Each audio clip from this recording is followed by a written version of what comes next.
Hey, what's up Aquamigos? So it's been roughly 1.5 years since I propagated this Pothos and added it to my 15-gallon aquarium. And in today's video, I'm going to give you guys an update on its progress and how much it's actually grown over 1.5 years. My Pothos definitely didn't start out this way. Just over 1.5 years ago, I bought a Pothos plant from my local hardware store and I decided to take the route of propagating it. The other route you can take is separating the roots from the soil, hosing off all the soil from the roots, and adding the entire plant and root system to your aquarium. To propagate this plant, I started by taking clippings from below the nodes. The nodes are kind of like these little joint things in the plants, and roots are able to grow from those. I then rinsed off the clippings and added them to the tank, and I put one in the filter as well.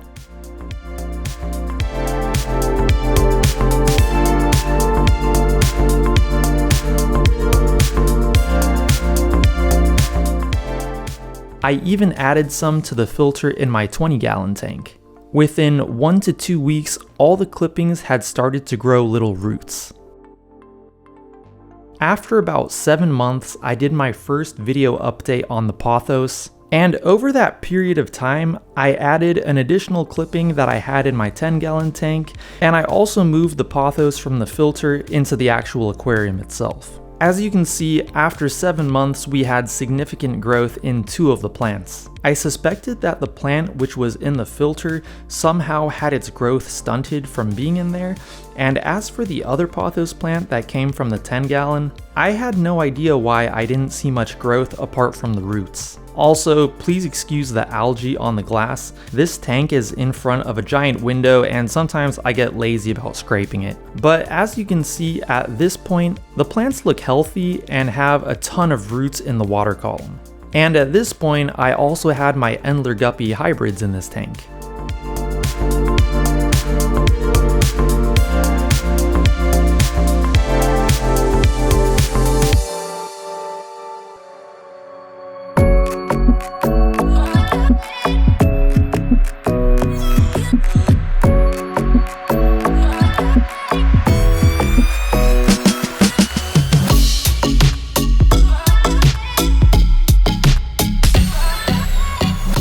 As for the Pothos in the filter of my 20-gallon, I didn't see much growth at all after 7 months, so I decided I would move those plants to the water column as well.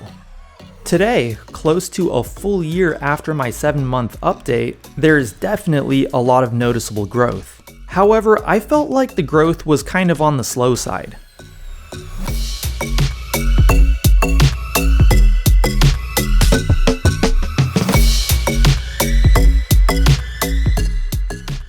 As you probably noticed, I was trying to train my Pothos to go over my wall, and I think this might have stunted their growth as well. So for a period of time, I actually let the plants droop down, and I feel like they may have actually grown a little quicker during that time. Although the second plant from the left definitely hadn't grown as much as the others. Once I noticed some good growth, I began training the Pothos up the wall again.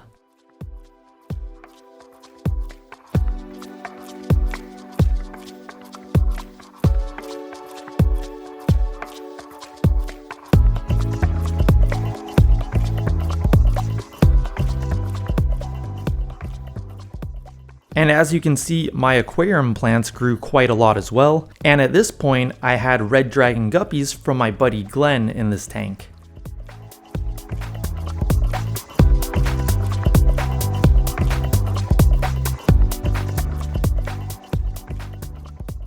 After a year and a half, the Pothos seems to be pretty healthy, although I do lose the occasional leaf here and there, and I get brown spots once in a while as well. And the Pothos roots really grow into the water column a lot. And you may notice that I also added some spider plants to the tank.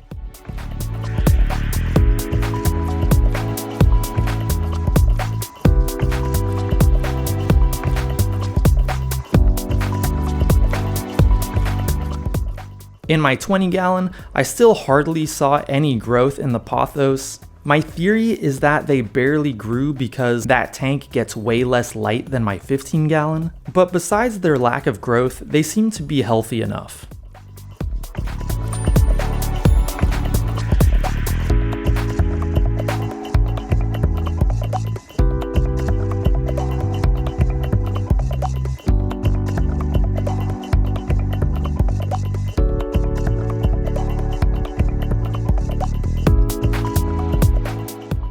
Back on the 15 gallon, my Pothos was finally able to get over the top of the wall, and after it did, I noticed that it did start growing quite a bit quicker. I'm not entirely sure why, but I'm thinking maybe it's because the plant is drooping down again, instead of growing upwards. And I think the burning question on everybody's mind is, how has the Pothos affected my nitrate levels in this tank?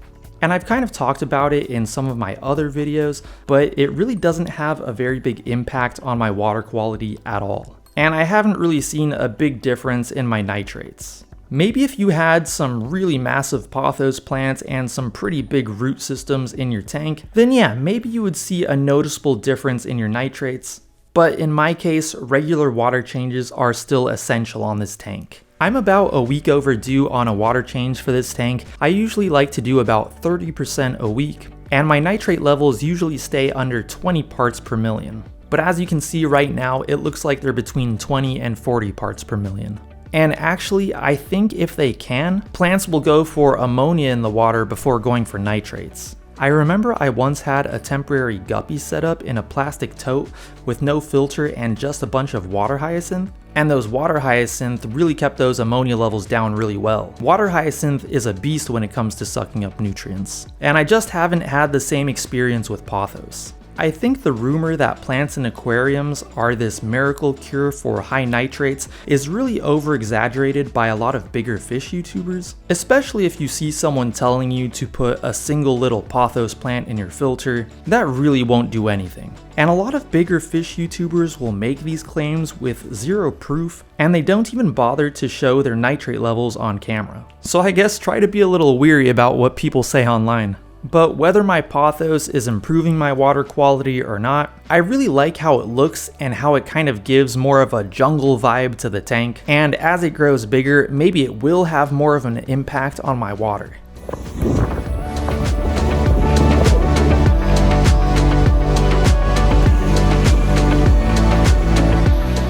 And now, as usual guys, I have some shout outs for the Aquamigos. I hope you guys can hear me okay and that the ocean isn't too loud, but I kind of figure this is a nicer background to kind of do this thing in. I have a shout out for Ion Trooper Clive, Silent Silver, Ben Buswell, Twisted Koi, TPW Has Puppies, Joseph Lopez, Tia, Martine's Koi Pond and Garden, Jason Solomon, Keeping It Koi, and Luis Da Silva. Thank you guys so much for being Aquamigos. I really appreciate it. If any of you guys would like a shout out in my next video, all you have to do is go down to the comments below and comment something with the word Aquamigo in it. It could be anything you want as long as it has the word Aquamigo in it, and I'll shout you out in my next video. And as you can see, I'm at the beach now, but where I live in the San Fernando Valley, California, the weather is forecasted to be over 100 degrees for the entire next week. While the weather's over 100 degrees, I'm not going to be working on my pond. In my last video where I was setting up the new filter on the pool pond, it was way too crazy. It was way too hot for me to be working outside, and to be honest, it was a little bit on the dangerous side. I couldn't think straight. I was like tripping over stuff. It was too crazy. So I'm gonna wait until the temperature is at least below 100 degrees to continue with my pond build. So anyways, I wanna give you guys a huge thank you for watching until the end. I really appreciate that. If you did like this video, whoa, I'd really appreciate it if you went down there and gave this video a like. That would help me out so much. If you would like to see more videos by me in the future, make sure to hit that subscribe button as well as that bell notifications button, and I'll talk to you guys in my next video. Peace.